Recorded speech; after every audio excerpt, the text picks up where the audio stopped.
السلام عليكم ورحمة الله وبركاته. إلى أنتم ملك استوديو كسوغنتين waxaa ugu soo dhawaatan warkii ugu dambeeyay UEFA Champions League kooxda Atlanta iyo kooxda Paris Saint-Germain ayaa kulmay hasaatay kooxda Atlanta ayaa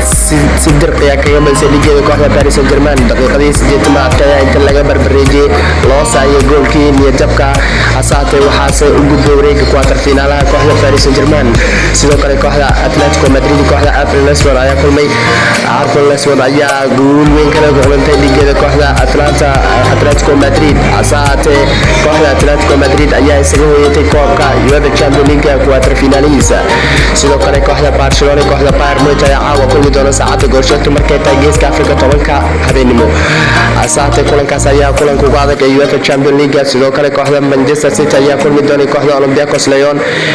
iyadoo kulamadaas ay yihiin kulamada ugu adag ee UEFA Champions League haddaba quarter finaalaha afartaasi kooxood midka u soo gudba ayaan isla arki doonaa waanigoo Aweys Hussein Usman halkan nagala socoto barteena YouTube kan ugu magacdana Aweys Pro fadlan hadii aad ku cusub tahay si aan wararkan iyo wararka badan aad ugu hesho subscribe nagu caawiso kale barta dhiirigelinta like tan taawo waad ku mahadsantahay daawashada aad daawatay wassalaamu calaykum waraxmatullaahi wabarakaatuh